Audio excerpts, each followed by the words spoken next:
제가 지금까지 짧은 삶 살아왔지만은 입맛이 없어서 뭐 밥을 못 먹는다 그런 적은 없었어요. 몸이 아무리 아프고 고열이 심하게 올라갔어도 그냥 김치 하나만 있어도 늘 밥은 맛있었어요. 근데 이제 얼마 전에 제가 수술을 하고 한 5일 정도 입원하면서 얼마나 통증이 심하든지 견딜 수가 없어지고 한 4일 동안은 진통제하고 그리고 항생제로 버텼어요. 근데 이게 문제가 항생제가 계속 투입되다 보니까 이게 속이 미식거리는 거예요. 거기다가 또 나중에는 배가 이게 뭐죠? 가스가 차가지고 막 배가 터질 만큼 텅텅. 그러니까 너무 미식거리니까 밥을 못 먹겠더라고요. 그러니까 이제 저희 아내가 그래도 좀 먹으라고 집에서 반찬도 좀 더 추가로 싸와서 맛있게 좀 해왔는데 도저히 먹을 수가 없어요. 근데 나중에는 자꾸 먹으라고 하니까 이 짜증이 나더라니까. 그만 좀 얘기하라고. 도저히 못 먹겠다고. 자, 그러면 그렇게 맛있게 먹던 밥맛이 왜 갑자기 사라지고 쳐다보기도 싫었을까? 밥에 문제가 있는 건 아닙니다. 문제는 내 몸의 상태가 문제가 된 거예요. 그런데 몸이 이제 회복되기 시작하니까 다시 배가 고파지고 왜 이렇게 밥맛이 좋던지. 여러분, 우리가 영적인 것도 마찬가지고요. 인생을 살다 보면 모든 게 마찬가지입니다. 여러분, 우리가 왜 그렇게 복음을 듣고 은혜가 되고 복음 듣고 인생에 답을 얻고 내가 정말 이 복음을 위해서 하나님 나라와 후대를 위해서 내 삶을 드리고 싶었는데 어느 날 갑자기 그게 나한테는 귀찮아지고 말씀조차 듣기도 싫어지고 예배와 멀어지게 되고 하나님과 등 돌리게 됐을까? 그럼 이제 판단해 봐야 되겠죠. 과연 복음이 문제일까요? 하나님께 문제가 있을까요? 그건 아니더라고요. 내 영적인 상태에 병이 들었기 때문에 문제가 되는 거예요. 그러면 하나님을 바꾸려고 하면 안 되겠죠. 복음을 바꿔서 고쳐서 쓰면 안 되겠죠. 내 생각을 바꾸고 내 틀린 영적 문제를 바꾸고 진짜 하나님 앞에 서는 믿음의 결단을 하셔야 됩니다. 근데 중요한 건 뭐냐면은 알고는 있는데 그게 안 되더란 얘기예요. 내가 정말 하나님께 바른 믿음으로 회복하고 정말 회개하고 하나님 앞에 서야 되는 걸 알고는 있는데 근데 그게 안 된다는 거예요. 한번 내 속에 불신앙이 딱 들어오고 내 속에 내 상처에 딱 갇혀버리고 생각이 무너지잖아요. 이상하죠. 그냥 끌려가더라는 얘기예요. 여러분 정말 부탁합니다. 하나님 앞에서 나 자신과 싸워서 이길 수 있는 힘을 얻기를 축복합니다. 오늘 성경에 보게 되면은 바디메오. 근데 이 사람이 어떤 사람이냐면 자, 가난한 집안에서 태어났는데 그 가난의 저주가 이 사람에게서 벗어나질 않는 거예요. 성경 거지라고 했어요. 근데 거기다가 또 소경 바디메오라고 했어요. 자, 그러면 지금 이 한 사람에게는 어떤 문제가 있냐면 누가 원해서 소경으로 태어나고 싶은 사람이 어디 있겠어요? 태어나 보니 자기의 의지와 관계없이 오는 재앙 속의 인생을 살아가는 거예요. 또 누가 거지로 가난하게 살고 싶은 사람이 어디 있겠습니까? 발버둥을 쳐봐도 그 가난에 굴려서 벗어날 길이 없는 거예요. 막을 수가 없는 재앙의 문제입니다. 또 거기다가 이 운명을 어떻게 바꾸겠습니까? 아니 어떤 사람이 사람들에게 손가락질 받는 삶을 살고 싶고 무시당하는 삶을 살고 싶은 사람이 어디 있겠습니까? 근데 본인도 그걸 바꿀 수가 없는 거예요. 그냥 먹고 살려고 보니까 구걸이라도 하지 않으면 안 될 만큼 이제 재앙에 갇혀 사는 것이죠. 여러분 많은 사람이 이 사람을 어떻게 해요? 무시하는 거예요. 그럼 이 사람의 마음은 온전하겠습니까? 많은 아픔과 상처와 거기다가 또 어떻게 해요? 자격지심과 열등감과 또 비교의식과 세상을 이렇게 살아가는 거예요. 그러니까 원하지 않는 정신적인 고통까지 안고 살아갑니다. 이게 바디메오의 삶들이란 얘기예요. 여러분 사람이 살아가면서 좋은 집안에서 태어났다고 마음이 평안할까요? 인생을 행복하게 살까요? 그렇지 않습니다. 여러분 돈이 많다고 마음의 안정이 올까요? 그것도 절대 아니더라는 거예요. 좋은 대학을 나오고 그래서 지식이 높아졌다고 그 사람의 인생이 행복해질까요? 그것 또한 아니라는 거예요. 그러면 사람들이 그렇게 원하는 참된 안식, 참된 평안, 참된 행복은요 세상에서 주어지는 게 아니에요. 외부에서 오는 게 아니더라니까요. 내가 만드는 건 더더욱 아닌 거예요. 그건 하나님이 주는 선물입니다. 왠지 아십니까? 인간은 영적인 존재입니다. 우리가 맛있는 음식을 먹으면 진미를 먹으면 어떻게 될까요? 몸은 배는 부르고 기분은 좋아지는 거예요. 근데 내가 좋은 음식을 먹었다고 내 영이 깨끗해지고 내 마음에 행복이 오고 정신적으로 안정이 될까요? 그건 더더욱 아닌 거예요. 오히려 허무하니까 외로우니까 뭔가 더 거기에 빠져 들어갈 수밖에 없다라는 거예요. 오늘 이런 고통을 안고 살아가는 바디메오가 어떻게 인생의 답을 얻고 그 운명과 저주에서 자유롭게 되는지 한번 말씀을 통해 깨닫기를 바랍니다. 첫 번째입니다. 자, 이 바디메오는요, 평생의 입에서 나온 얘기 뭐였을까요? 한 푼 주세요. 도와주세요. 그리고 저녁에 집에 들어가면은, 자, 눈에 보이지 않지만 손으로 돈을 계산해 보겠죠. 그러면 이겁니다. 이 돈 갖고 어떻게 내가 또 하루를 버틸까? 과연 내가 살 수는 있을까? 끼니 걱정할 수밖에 없는, 그게 그 바디메오 인생의 언어 습관입니다. 단 어디에도 행복한 언어, 감사의 언어, 하나님을 향한 언어가 없이 살아가는 사람이에요. 그런데 이 바디메오가 오늘 예수님을 만나는 그 순간에 그 언어가 바뀌어 버립니다. 오늘 47절 같이 한번 읽어보시겠습니다. 이렇게 말씀합니다. 다 같이 읽습니다. 나사렛 예수시란 말을 듣고 소리질러 이르되 다윗의 자손 예수여 나를 불쌍히 여기소서 하거늘. 뭐라고 불러요? 다윗의 자손 예수여. 그럼 이 말이 어떤 문제가 있을까요? 과연 이 말이 어떤 말이길래 이 바디메오가 평생 외치지 못한 그 말을 절기적으로 외쳤을까요? 오늘 47절에 다윗의 자손 예수여라고 말하기 전에 성경이 이렇게 말합니다. 사람들이 얘기하겠죠. 이 소경의 눈에는 예수가 안 보이니까 뭔가 많은 인파와 무리들에 의해서 막 소리치는 무리고 막 환호성이 들리는데 이게 도대체 왜 그러느냐 모르는데 누군가 이렇게 말해줍니다. 나사렛 예수가 오셨다라고 말합니다. 나사렛 예수시란 말을 듣고 그랬어요. 여러분, 이 나사렛은 뭐냐면 한 지명입니다. 유대 한 변방에 불과하고요. 그것도 사람이 살다 더 이상은 내가 살아갈 수 없는 사람들, 경제적으로 완전히 무너진 사람들, 죽지 못해 사는 사람이 모여들어서 사는 빈민촌이 바로 나사렛이란 거예요. 지역 이름이죠. 근데 왜 하필이면 그 빈민촌 지역 앞에 예수님 이름 앞에 나사렛 예수라고 이름을 붙였을까요? 성경에 의미가 있는 거예요. 성경 속에는 예수님을 말하기 전에 늘 나사렛 예수라는 말을 늘 붙였다는 거예요. 사도행전 3장 6절에도요. 베드로가 안진뱅에게 복음을 전할 때 이렇게 말합니다. 내게는 은과금이 없거니와 나사렛 예수 그리스도의 이름으로 명하노니. 누구 이름으로요? 나사렛 예수라고 말합니다. 심지어는 마가복음 1장 24절에 보게 되면은 귀신이 예수님을 만나는 순간 이렇게 또 절규를 하게 되죠. 이렇게 말합니다. 나사렛 예수여, 우리가 당신과 무슨 상관이 있나이까? 우리를 멸하러 오셨나이까? 나는 당신이 누구인지를 아노니 하나님의 거룩하신 분이십니다. 자, 귀신이 예수님 만나서 뭐라 그래요? 나사렛 예수라고 말합니다. 그러면 과연 나사렛 예수란 그 의미가 뭘까요? 여러분, 성경에 보게 되면 이 바디메오가 나사렛 예수라는 말을 듣고는 예수님께 반응을 하기 시작합니다. 자, 이사야 11장 1절입니다. 구약 성경에 보게 되면 하나님의 메시아 그리스도를 보내시기 위해서 많은 예언들을 하셨어요. 그 중에 하나가 이사야 11장 1절에 보게 되면 이새의 줄기에서 그럽니다. 이새가 누구죠? 다윗의 아버지 이새죠. 근데 그 이새의 줄기에서 한 싹이 나며, 그 말은 뭐죠? 이새의 후손 중에 한 분이 일어나서 그 말이에요. 그 뿌리에서 한 가지가 나서 결실할 것이요. 여기에 한 가지는 히브리어 말하면 네체르 그 말이거든요. 그 네체르 뜻이 뭐냐면 가지 또는 싹, 그걸 얘기하는 거예요. 자, 그러면 이 말씀은 하나님이 메시아를 보내겠다는 약속하신 중에 큰 의미를 담고 있어요.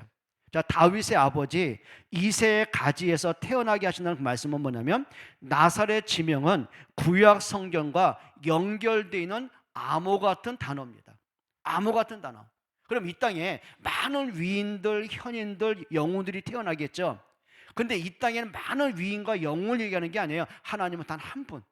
그것도 성경에 보게 되면 유대 베들레헴 작은 고을, 그것도 한 마국간, 그것도 한 여인, 처녀의 몸에서, 그리고 나사렛에서 하나님은 정확하게 모든 걸 지명하고 말씀을 하신 거예요.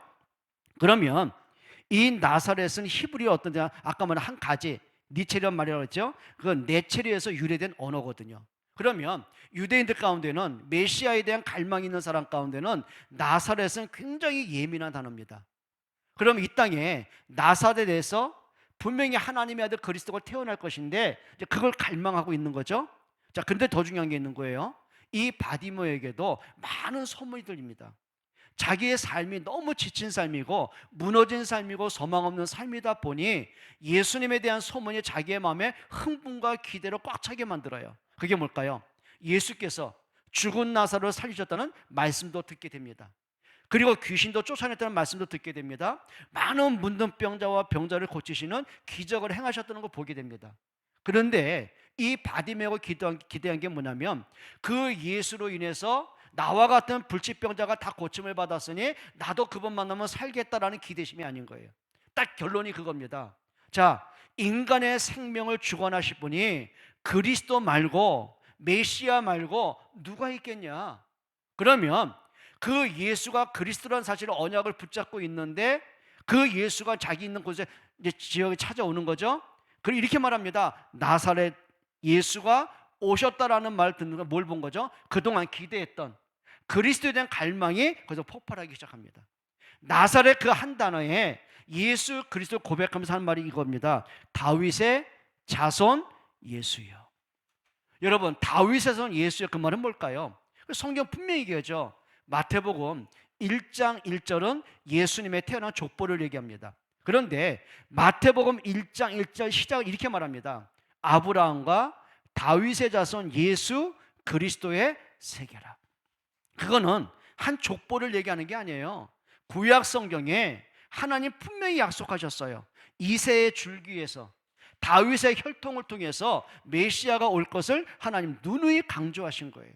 그러면 이 바디메오 고백 속이 뭐냐면 다윗의 자손 예수여, 그 말은 뭘까요? 하나님의 약속하신 메시아 그리스도여, 그 말을 얘기하는 거예요.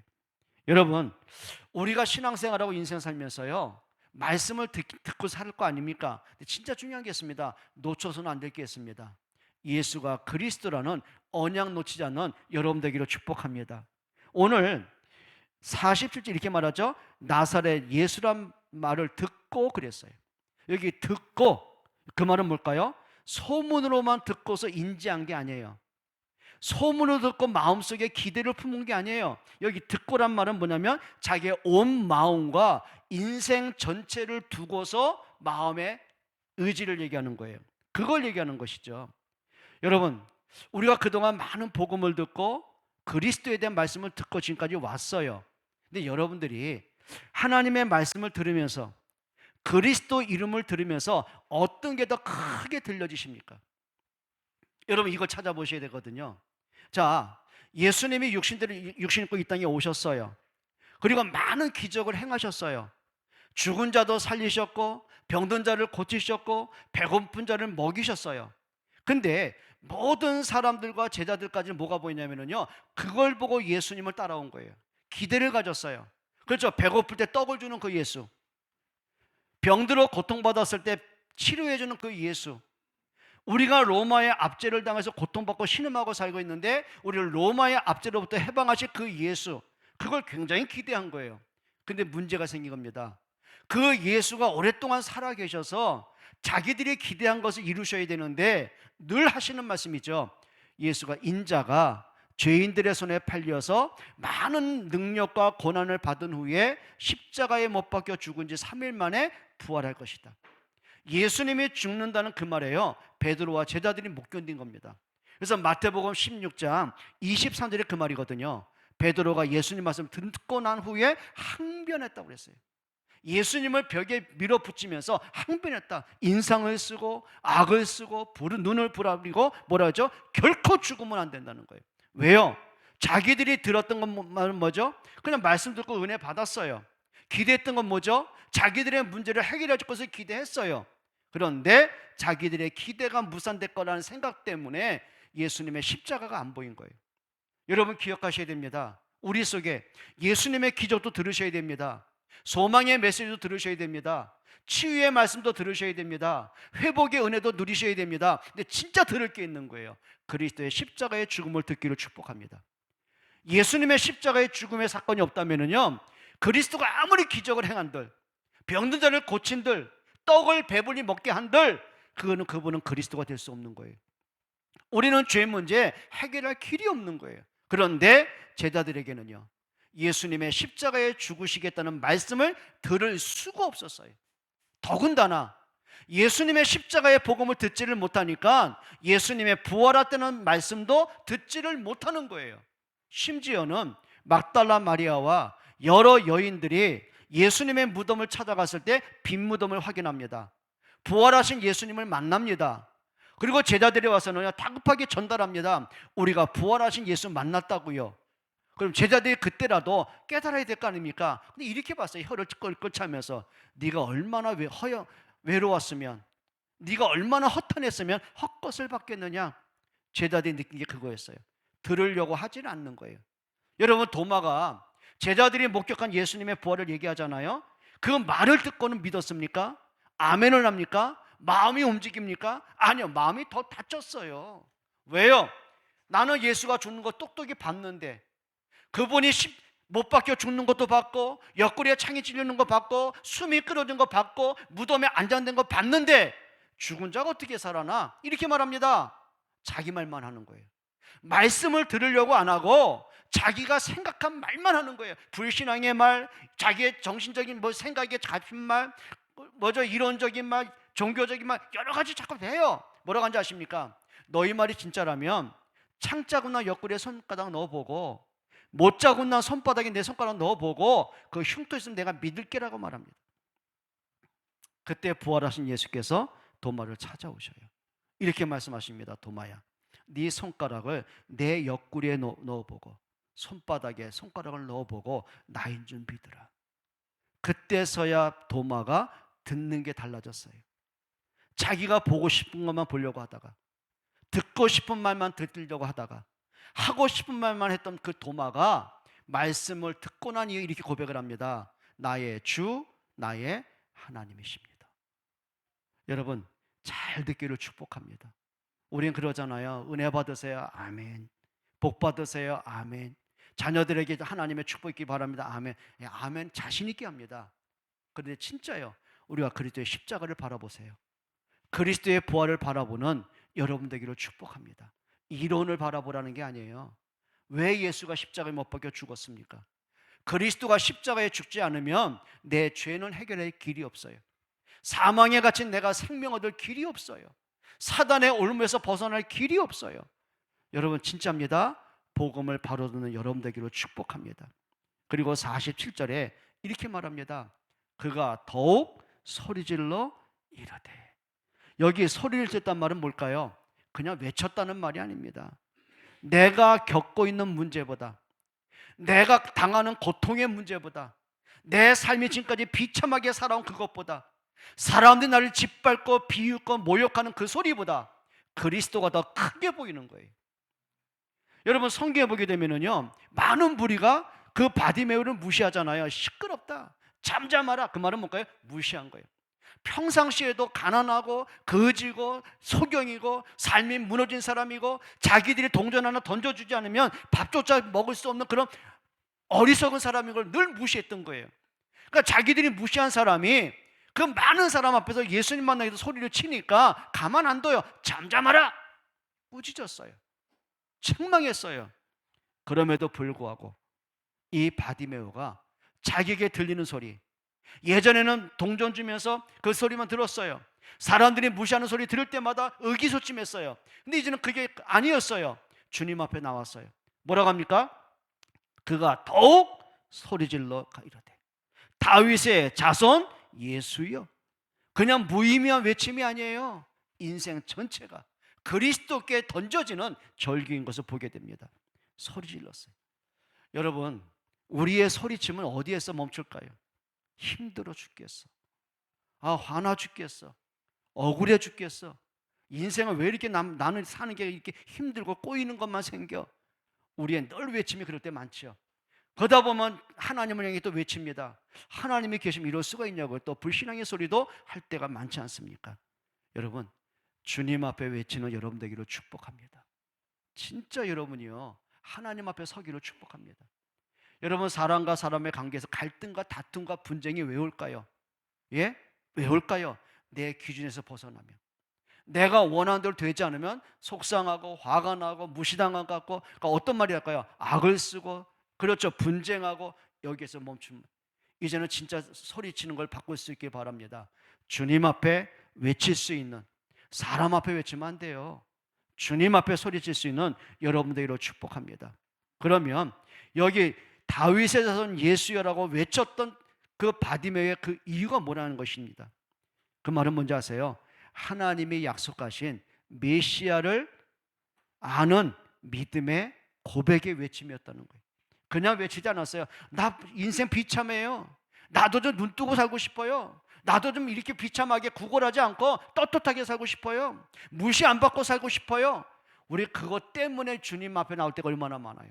기도할 때 내가 힘드니까, 답답하니까, 고민되니까, 원하지 않는 문제가 터지니까 그것 때문에 주님 앞에 설 때가 얼마나 많습니까? 물론 하세요. 중요한 게 있어요. 그리스도 앞에 믿음의 고백을 회복하기를 축복합니다. 마태복음 1장 1절에 그 고백입니다. 아브라함과 다윗의 자손 예수 그리스도의 세계라. 지금 이 바디메오가 그 외치는 걸 보게 돼요. 그리고 바디메오 외침이 뭔지 아세요? 구원을 완성하신 그리스도를 고백하는 믿음의 고백이었어요. 마태복음 1장 21절 이렇게 말씀하죠. 아들을 낳으리니 이름을 예수라 하라. 이는 그가 자기 백성을 그들의 죄에서 구원할 자이십니다.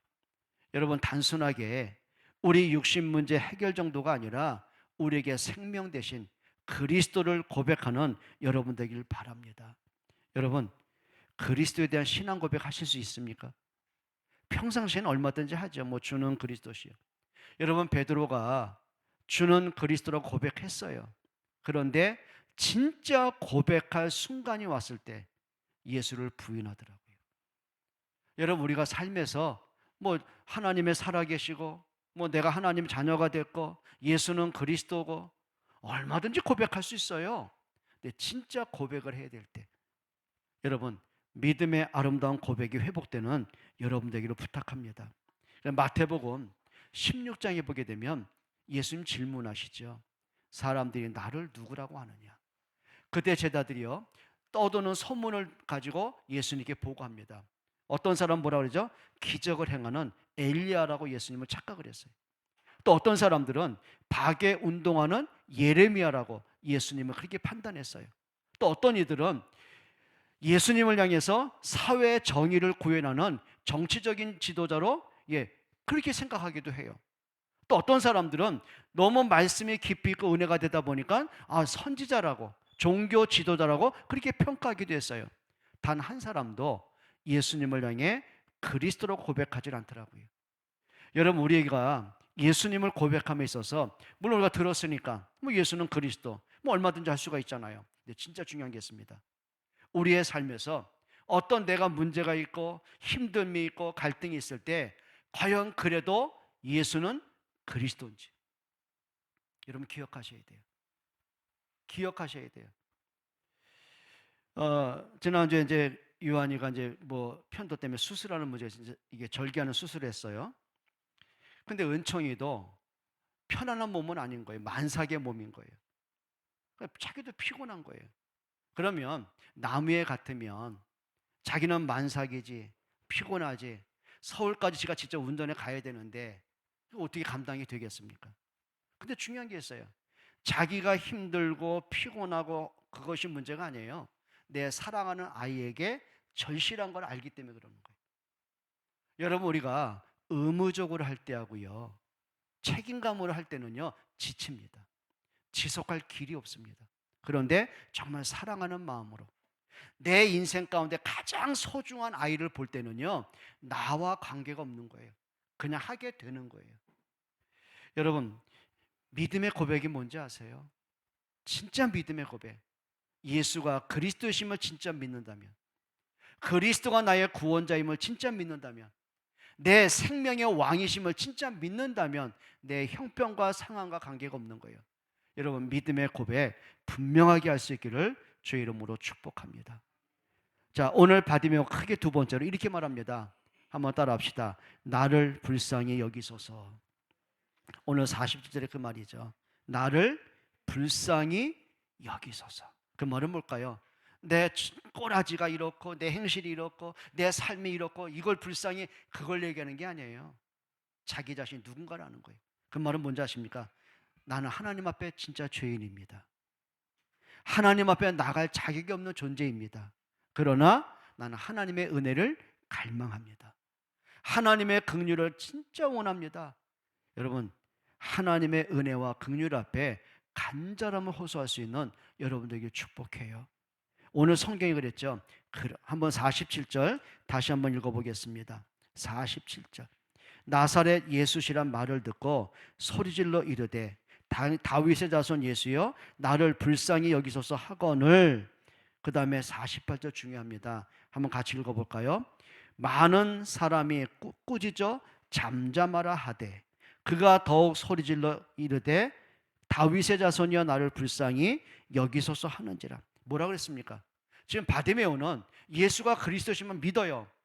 그리고 주님 앞에 나가요. 그리고 외쳤어요. 하나님의 은혜를 구했고 하나님의 긍휼을 구했어요. 근데 문제는 장애물이 있는 거예요.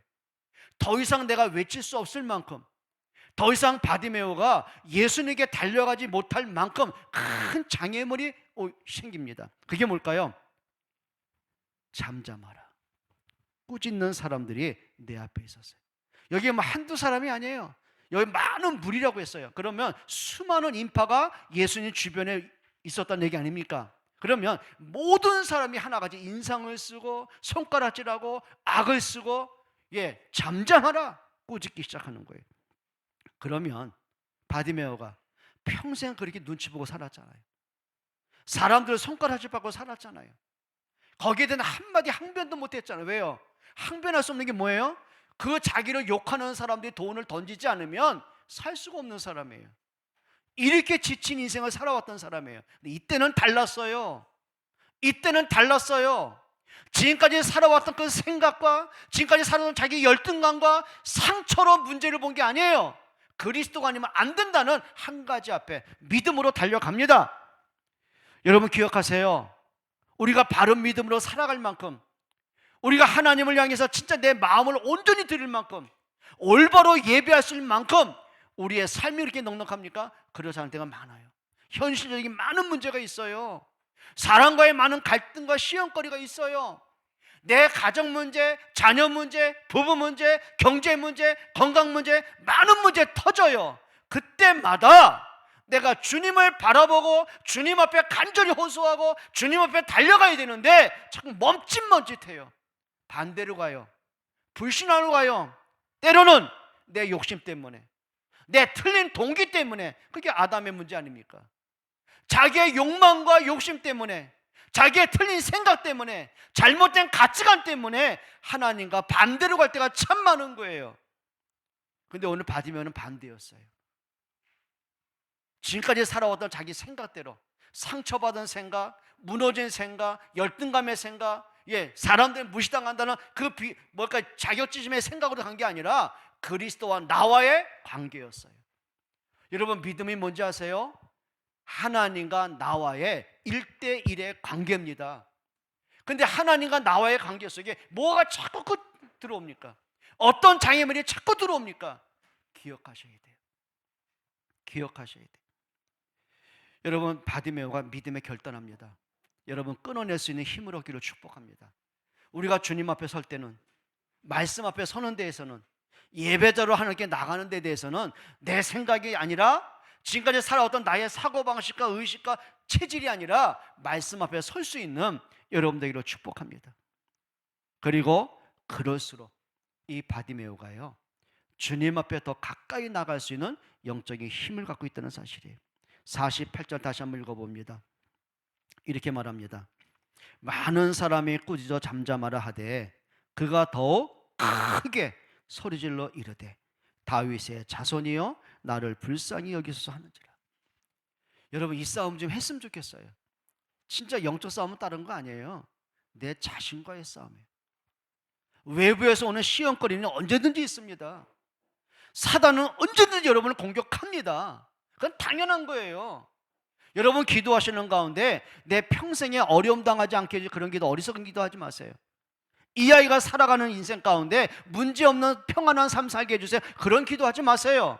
어떤 문제, 어떤 사건, 어떤 상황에서도 이 아이가 믿음으로 달려갈 수 있는, 진짜 하나님 앞에 결단할 수 있는 여러분 그 믿음의 후원자로 기도하시기 바랍니다.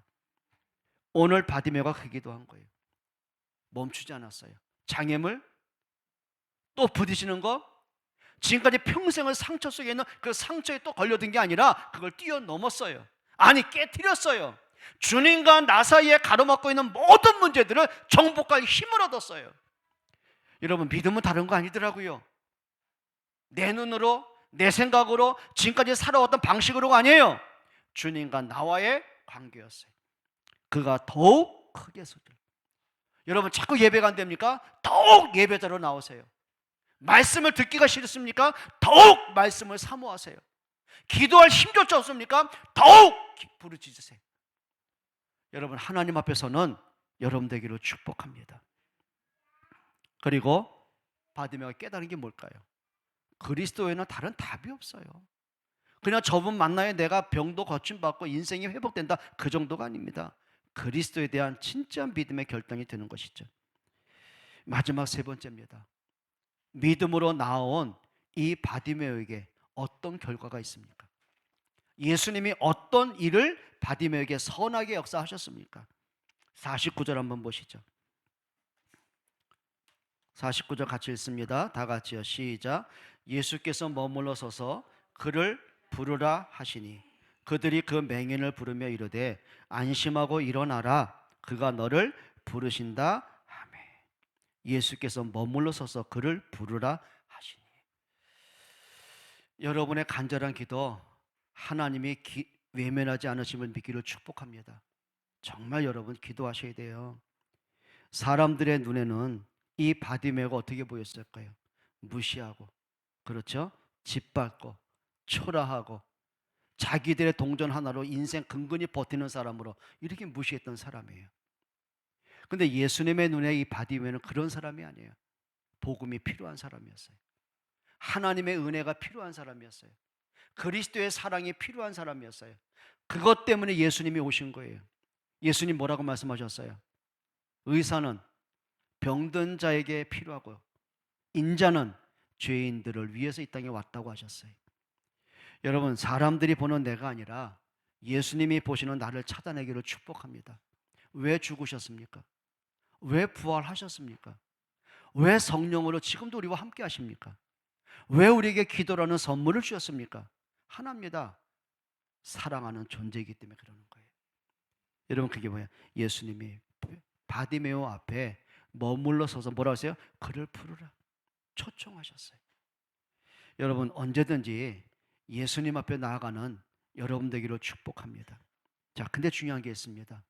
예수님은 그를 향해서 눈길을 주셨고 그를 초청하시는데 그럼 이제 내 반응이 나와야 되잖아요. 그럼 이제 바디메오가 두 가지를 선택해야 됩니다. 내가 예수님께 가고 싶어도요 사람들의 벽이 너무 많아요. 이 사람들이 너무 나를 무시해요. 예수님께 가는 걸 허락하지 않아요. 저 갈 수가 없어요. 이러고 있으면 어떻게 되겠습니까? 우리 그럴 때 있잖아요. 하나님 안 돼요. 기도해도 안 되고요. 애를 써도 안 되고요. 나는 안 되나 봐요. 여러분 이 생각 깨트리기를 축복합니다. 이 바디메오가요 그 장애물 핑계댈 이유가 없었어요. 뭐가 문제입니까? 예수님이 부르시는데 뭘 핑계댈 게 뭐 있겠습니까? 예수님이 오라 하시는데 우리가 무슨 내 자신을 보고 내 연약함 보고 내 배경을 보고 살아온 과정 보고 뭐 때문에 우리가 하나님께 낙심해야 됩니까? 그리스도가 나를 위해 이 땅에 오셨고 십자가에 죽을 만큼 사랑하셨는데 뭐가 문제입니까? 오늘 바디메오의 반응이 뭔지 아십니까? 50절 같이 한번 읽어보시죠. 50절 크게 한번 읽어봅시다. 맹인이 겉옷을 내버리고 뛰어 일어나 예수께 나아오거늘. 왜 성경은 굳이 맹인이 겉옷을 집어 던졌다고 그랬을까? 그리고 뛰어 일어나 달려갔다고 했을까? 여러분, 이 겉옷은요, 우리가 생각하는 그냥 옷으로 생각하면 안 돼요. 이 당시 이 사람들에게는, 가난한 사람들은 내가 걸쳐 있는 남루한 옷이지만 그것이 낮에는 내 수치를 가리기도 하고 일상생활하는데 꼭 필요한 옷이기도 해요. 근데 문제가 뭔지 아세요? 저녁에 기온이 훅 떨어져요. 얼어 죽을 수가 있는 이런 냉기가 오르는 시간들이에요. 그럼 잠자리에 뭐가 될까요? 추위를 막아주는 침구가 되기도 하는 거예요. 근데 이 바디메오에게는 옷이 여러 벌 있어 바꿔 입을 수 있는 상황이 아니에요. 누더기 그 한 벌로 인생 전체를 사는 거예요. 또 겉옷은 어떤 거냐면요, 낮에 구걸을 하려면은 무릎을 꿇잖아요. 그러면은 겉옷을 무릎에 얹힙니다. 그럼 사람들이 그 옷에다가 동전 하나 던져주는 거예요. 그럼 이게 뭔가 생계 유지의 삶이 되는 거예요. 그러면 이 바디메오에게 있어서 겉옷은 자기의 전 재산과 마찬가지입니다. 근데 문제는 뭘까요? 삶의 실패로 인생을 살아왔어요. 낙심하고 절망하는 인생을 살아왔던 그 모습이에요. 그러면 왜 벗어던졌을까요? 단순하게 겉옷을 던졌다 벗었다 그걸 보면 안 되는 거예요. 뭔 말은 뭘까요? 결단입니다. 내 인생에 과거의 모든 것들을 내가 버립니다. 주님 앞에 내가 새로움으로 달려갑니다. 여러분 정말 기억하세요. 그리스도로 과거를 잘 단절할 수 있는 여러분들에게 바랍니다. 대다수의 많은 사람이 과거에 그대로 끌려가잖아요. 문제 생기면 어릴 때 갖고 있는 그 상처로 또 들어갑니다. 또 힘들면 또 과거의 상처로 또 들어갑니다. 사람과의 갈등이 생기면 또 오해된 생각이 생기면 또 상처로도 자격지심으로 또 들어갑니다. 마치 이스라엘 백성들이 애굽에서 구원받아 나와놓고도 광야 40년 동안 길 가면서 늘 문제만 생기면 어떻게 해요? 노예로 살던 그 생각 그대로, 그게 무너진 인생이 되는 거예요. 근데 바디메오가요, 과거를 단절해요. 상처된 과거, 실패된 과거, 운명과 재앙에 저주된 과거, 그걸 단절시켜요. 그리고 주님 앞에 달려갑니다. 여러분, 우리에게 이런 은혜가 있기를 축복합니다. 여러분, 예수님의 십자가의 죽음 때문에 정말 우리의 삶의 모든 문제 회복된 거 아니겠습니까? 치유되고 회복되는 은혜가 있기를 바랍니다. 그리고 뭐라 그래요? 뛰어 일어나 예수께 나아오거늘. 여러분, 많은 사람이 꾸짖습니다. 많은 장벽이 있습니다. 장애물이 너무 많습니다. 거기다가 또 눈은 안 보이니 어디로 가야 됩니까? 그런데 이런 핑계거리를 없애더라고요. 여러분, 우리 속에 있어서 핑계와 불평과 원망이 사라질 만큼 아름다운 믿음의 회복이 되기를 주의 이름으로 축복합니다. 오늘 51절 한번 읽어봅니다. 예수님 뭐라고 합니까? 다 같이 읽습니다. 예수께서 말씀하여 이르시되 내게 무엇을 하여 주기를 원하느냐? 맹인이 이르되 선생님이여 보기를 원하나이다. 내게 무엇하여 주기를 원하느냐? 그때요, 이 바디메오 이렇게 말하죠. 선생님이요. 예수님을 향해서 그리스도요 그렇게 말 안 해요. 선생님이요 라고 말합니다. 우리는 많은 오해가 있겠죠. 보통 성경 속의 헬라어 가운데 선생님을 랍비라고 말합니다. 존경하고 가르치고 그분을 랍비라고 말해요.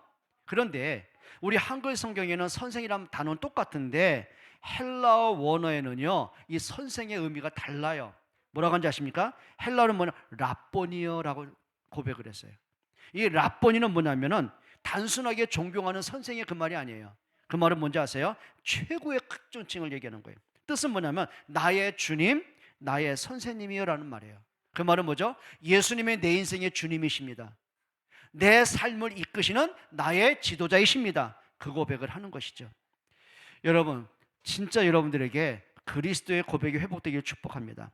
그때 예수님의 말씀입니다. 52절 한번 읽어볼까요? 예수께서 이르시되 가라 내 믿음이 너를 구원하였느니라 하시니 그가 곧 보게 되어 예수를 길에서 따르니라. 이게 뭐라 그랬어요? 가라. 이렇게 말해야 되잖아요. 내 믿음이 너의 눈을 뜨게 했다 그래야 되잖아요. 근데 예수님 육신적인 문제를 언급 안 하세요. 뭐라 하죠? 내 믿음이 너를 구원하였느니라. 근본적인 구원을 얘기하는 거죠. 그리고 가라. 이 말은 예수님 말씀의 뜻은 뭐냐면은 단순히 네가 자리를 떠나가라 그 말이 아니에요. 가난의 자리, 실패의 자리 그걸 얘기하는 게 아니라 지금까지 살아왔던 무너진 삶이 아니다. 그리스도 안에서의 새로운 삶의 방향을 향해 달려가라 그 말입니다. 여러분, 과거에 묶여 사는 사람이 아니라 정말 앞을 향해 달려갈 수 있는 여러분 되었으면 좋겠어요. 믿음의 방향 맞추세요. 말씀의 방향 맞추세요. 후대를 살리는 응답의 방향 맞추는 여러분 되기 바랍니다. 여기 내 믿음이 그랬어요. 그럼 바디메오가 뭐 했다는 얘기죠? 예수님을 단순하게 내 눈을 뜨게 해주시는 그런 치료자로가 아니라 내 생명의 주인이라는 믿음을 갖고 있었잖아요. 그 믿음이, 너의 믿음이 그랬어요. 여러분, 예수님이 여러분을 보실 때 진짜 볼 게 있습니다. 주님을 향한 아름다운 믿음의 고백할 수 있는 여러분 되기를 축복합니다. 그리고 52절에 이렇게 말하죠. 그가 곧 보게 되어 예수를 길에서 따르니라. 여기 좀 의미를 좀 찾아보셔야 돼요. 대다수의 많은 사람이 자기가 원하는 문제가 해결되잖아요. 그럼 문제 해결된 것이 너무 좋은 거예요. 건강하기를 바라는데 건강이 회복되면 너무 좋은 거예요. 자, 그런데 내가 원하는 문제가 해결됐으면 내가 이렇게 가잖아요. 근데 바디메오는 결단이 달랐어요. 뭐라 하죠? 예수를 따르니라. 여러분, 우리의 삶에서 그리스도와 동행할 수 있는 은혜가 있기를 주님의 이름으로 축복합니다. 하나님 감사합니다. 우리가 진짜 보아야 될 바른 하나님의 살아계심과 하나님의 선한 계획을 보게 하여 주시고 정말 예수가 나의 주님 되시고 그리스도가 되심을 볼 수 있는 은혜를 주옵소서. 우리의 생각, 우리의 과거가 더 이상 우리의 발목 잡는 장애물이 아니라 오히려 주님 앞에 설 수 있는 축복의 발판 되게 하옵소서. 예수 그리스도의 이름으로 기도합니다.